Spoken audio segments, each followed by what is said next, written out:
But here's what Paul writes. This is the Apostle Paul. He says, for freedom, Christ has set us free. Stand firm, therefore, and do not submit again to a yoke of slavery. Now, I want you to pay attention to this phrase. For freedom, Christ has set you free. He uses the word two times, free. For freedom, Christ has set you free. So stand firm. Stand firm in what? Stand firm in your freedom. And what he's talking about is, for freedom, Christ has set you free. So there are different levels of freedom. What do you mean? There are people every Sunday that come down to this altar and they get saved. Jesus set them free. But they go home and they're still living in bondage. They're still under the bondage of fear, the bondage of addictions, the bondage of habits, the bondage of bitterness. These things still hold them captive. They're free, but they're still living in prison. You've heard of a prisoner before getting saved in prison. He's free, but he's still incarcerated. And there are people every Sunday that come to our church, get saved, they're free, but they go home incarcerated. He wants you free in your mind, free in your body, free in your life. And Paul was talking about different levels of freedom here. One of the things he was talking about is that Christ has come to set you free from sin. Don't go around with this, well, I just keep sinning because I got a weakness. No, Jesus died on a cross to eliminate your weaknesses. Sin no longer has authority or power over your life when you have received freedom in Jesus Christ. So he has given his life. Jesus died to make you free from sin. But there are a lot of people that understand the from, and they use it as a liberty to. Paul talks about this. He said, grace saved you. By grace you are saved, not of yourselves. It is a gift of God, not of works, lest anyone should boast.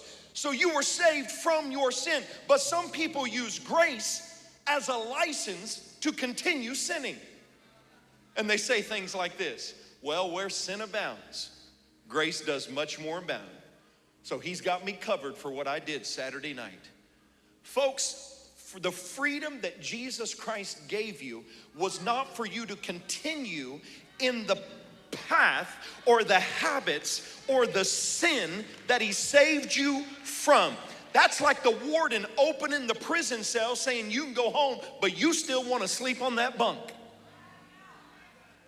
He saved you from sin to a better life. But not just that, Paul talks about this too. I don't know if I should go into it or not, but Paul said that there is these preachers coming around and they're saying, yeah, receive Jesus, we're cool with that. But there's some more things you got to do in order to maintain your freedom. This is called the law. It's called legalism. And these are the people who said, well, when you got saved, that wasn't enough. Well, you got to do this, you got to do this, you got to do this, you got to do this if you really want to be saved. You say, what were they doing? What was these preachers preaching? Well, here's what they were preaching. They said, even though you're a Gentile, you get saved, you still need to go and be circumcised in order to maintain your salvation. What if we had that as part of our membership class? I wonder how many men we'd have joining Citygate Church. Now, after you go through our membership class, we got another procedure. Not many men joining our church. You know what that is? Jesus plus. And when you get saved, it is not Jesus plus anything. You are saved by Jesus and Jesus alone. There is no list now of requirements that you have to fulfill. And here's where people miss it. They look at what Paul said and they develop a payback mentality. They say, well, since Jesus gave me freedom, I'll live the rest of my life paying him back. Honey, you can't pay back a gift. If you have to pay anything back, it's not a gift. He gave it to you, not asking for anything in return. And you got people who say, well, once I get saved, I'll give God back my worship. He gave you your worship. How are you going to give back to him what he gave you in the first place? And if you live with a payback mentality, he saved me, so I'll live the rest of my life paying him back. If you live with that mentality, then you will begin to think you can pay him back. And if you think you can pay him back, then you'll start to believe that he owes you something. It is a free gift. You couldn't buy it, you couldn't earn it, you couldn't do enough to achieve it, to receive it. It's a free gift. I can't pay him back. Now, there's nothing wrong with living your life in devotion to him, but you can't pay him back for what he gave you freely, and that's what Paul's saying. And Paul's just echoing, and I never caught this word used twice when Jesus spoke. Luke chapter 14 and verse 18. Jesus said, the Spirit of the Lord is upon me, because he has anointed me to preach the gospel to the poor. He has sent me to heal the brokenhearted. Watch, to proclaim liberty, freedom to the captives, and recovery of sight to the blind. And watch, he uses it anytime God repeats himself, you need to pay attention. To set at liberty or freedom those who are oppressed. Jesus goes on to say, therefore, if the Son makes you free, you shall be free indeed. Levels of freedom. There is a difference between free and free indeed. Free, you're a prisoner, but you escape. And you're on the run. And even though you're not in prison anymore, you know what you're going to spend the rest of your life doing? Looking over your shoulder. Are they going to find me? Are they going to catch me? Are they going to take me back? That's living free. But to live free indeed, when you look back, you see they caught Jesus in your place. So when they were running after you, Jesus stepped in and said, I'll go for them. And now he's living in the sentence. He carried out the sentence that you should have carried out. He took your place. So now when you look back, ain't nobody chasing you. Stop thinking your past is chasing you. He took your place. Stop thinking habits are chasing you. He took your place. Stop thinking judgment is chasing you. He took your place. And you have not just been made free, but you are now free indeed. Somebody shout, be free. I want to give you 4 quick points. Number 1, freedom can be lost.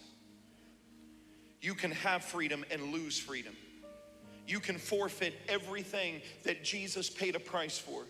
You can come down, you can experience freedom, enjoy the feeling of being free, only to turn around and fall prey to those shackles again.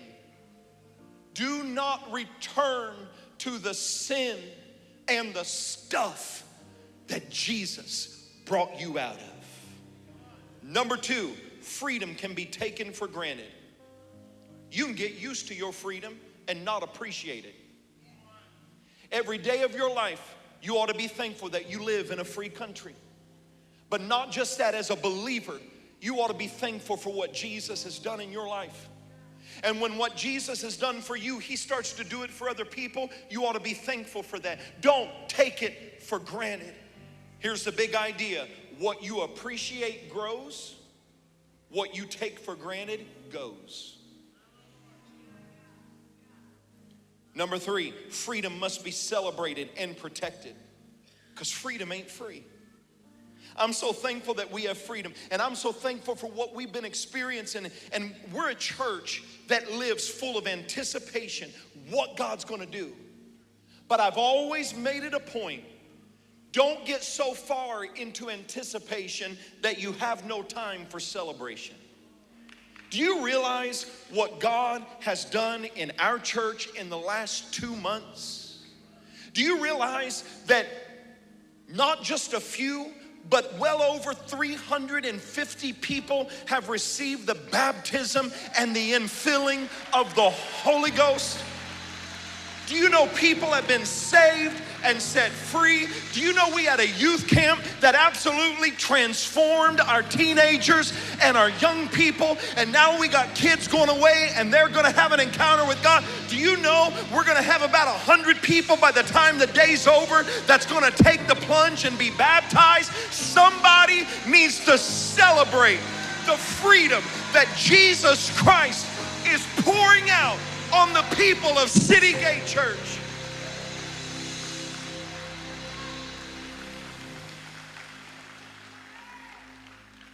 And number 4, freedom can be unrealized. You can be free and not know it. Freedom can be provided. You're still living in a prison. Freedom can be made available. The warden has signed your release, and yet you're still living behind bars.